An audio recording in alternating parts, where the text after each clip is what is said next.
16 বছরের নাবালিকাকে পাত্রস্থ করতে চেয়েছিল পরিবার, কিন্তু তখন সে নিজের বিয়ে আটকে রীতিমতো পুরস্কৃত হয়েছিল। নাবালিকা বিথিকে সংসার জীবনে ঢুকিয়ে দিতে তৎপর হয়েছিল পরিবারের লোকজন, কারণ ছিল আর্থিক অসমর্থতা। কলকাতার রবীন্দ্র ভবনে 14ই আগস্ট 2024-এ 11তম কন্যাশ্রী দিবস উপলক্ষে পশ্চিমবঙ্গ সরকারের সরকারি অনুষ্ঠানে পশ্চিমবঙ্গ সরকারের শিক্ষামন্ত্রী ব্রাত্য বসুর হাত থেকে সম্মান ছিনিয়ে এনেছিল। উদাহরণস্বরূপ 5,000 টাকা পুরস্কারও পায় সেই ছাত্রী। বিয়ের ব্যাপারে সেই ছাত্রীর আপত্তি ছিল।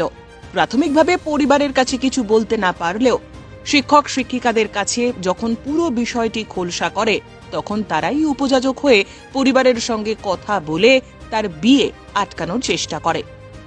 কিন্তু দুঃখের বিষয়, সমস্ত মানুষদের এই উদ্যোগকে চূর্ণ বিচূর্ণ করে আজ সে নিজের ইচ্ছায় পালিয়ে গিয়ে বিয়ে করেছে। আর এই আঘাতই মেনে নিতে পারছেন না পরিবারের সদস্য থেকে শুরু করে স্কুলের শিক্ষকরা পর্যন্ত। তড়িঘড়ি স্কুল ম্যানেজিং কমিটির মিটিং ডেকে এই ব্যাপারে আলোচনা করা হচ্ছে। সকলের মত, বিথিকা যে কাজ করেছে তা ক্ষমার অযোগ্য। পাশাপাশি পুরস্কার পাওয়ার পরও সে যখন এই ধরনের কাজ করেছে, তখন আইনত তার বিরুদ্ধে উপযুক্ত ব্যবস্থা নেওয়া হতে পারে। তার বাবা রাজু প্রামাণিক বলেন, মেয়ে এবছর টেস্ট পরীক্ষা দেয়নি, এমনকি মাধ্যমিকের ফর্ম ফিল আপ পর্যন্ত করেনি। সরকারের উচিত যাদেরকে পুরস্কৃত করা হচ্ছে পরবর্তীতে তাদের খোঁজ খবর নেওয়া, তারা কি আদেও সেই পুরস্কারের মর্যাদা রাখছে।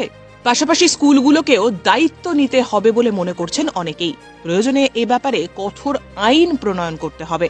পাশাপাশি অনেকেই বলছেন, এই ধরনের যারা কাণ্ড ঘটাচ্ছে তাদের কাছ থেকে পুরস্কার ফিরিয়ে নিলেই চলবে না, তাদের উপযুক্ত শাস্তির ব্যবস্থাও করতে হবে। এখন দেখার বিষয় সরকার কি পদক্ষেপ গ্রহণ করে বিথিকার এই ঘটনার পর। আমি ওই স্কুলে পড়তাম, মাস্টারমশাইরা আমাকে খুব ভালোবাসতো। সব একজনও আমাকে বাবা ছাড়া ডাকতো না। কিন্তু ওই স্কুলে আমি এখন ঢুকতে আমার লজ্জা, আমি কী করে যাবো এই স্কুলে? কেন লজ্জা লাগছে কেন আপনার? আমার সেই জিনিসটা মেয়ে চলে গেছে, আমার মান সম্মান। ওই মেয়েই তো আপনার বিরুদ্ধে অভিযোগ করেছিল যে আপনি নাকি জোর করে বিয়ে দিয়ে দিচ্ছেন, সেই জন্যই তো পুরস্কার পেয়েছিল। আপনি কি সত্যি জোর করে বিয়ে দিয়েছিলেন? না। তাহলে মেয়ে এরকম অভিযোগ করলো কেন আপনার বিরুদ্ধে? বান্ধবীদের সঙ্গে বলিছে যে আমার দাদু এরকমভাবে একটা ছেড়ে দেখেছিল, তা দিয়ে ওরা আবার যুক্তি করেছে, তাহলে তুই এখানে বল যে এই জায়গায় লেখ, এইভাবে করেছিস। তারপরে পালালো কেন? পালালো সেই বাবার দেখানোর জন্য ডাক্তারখানায় ছিল কৃষ্ণনগর, ওখান থেকে ওরা যোগাযোগ কীভাবে করেছে আমি সেটাও বলতে পারি। আপনার মেয়ে তো নাবালিকা। এই 17 বছর পদ্মা সন্তান হয়েছে। তাহলে ও যে পুরস্কার পেয়েছে, এই আপনার এই কাজের জন্য বিয়ে আটকেই তো পুরস্কারটা পেয়েছিল। হ্যাঁ, তাহলে এখন তো সে বিয়ে করে ফেলেছে, কি বলবেন? কি বলবো আমি? তাহলে কি পুরস্কার ফিরিয়ে দেওয়া উচিত? পুরস্কার দিয়ে দেওয়া উচিত। কারণ ছাত্রছাত্রী মারফত যেটুকু জানতে পেরেছি ওর বিয়ে হয়ে গেছে, এই জন্য হয়তো করেনি। নিজের বিয়ে নিজের মুখে দিয়ে পুরস্কার নিয়েছিল, এখন আবার বিয়ে করেছে নাবালিকা অবস্থা, কি বলবেন? এটা তো অত্যন্ত ভুল করেছে, আর বিথিকা তো ভুল করেছে, আর সঙ্গে ফ্যামিলিরও এটা ভুল পদক্ষেপ একটা।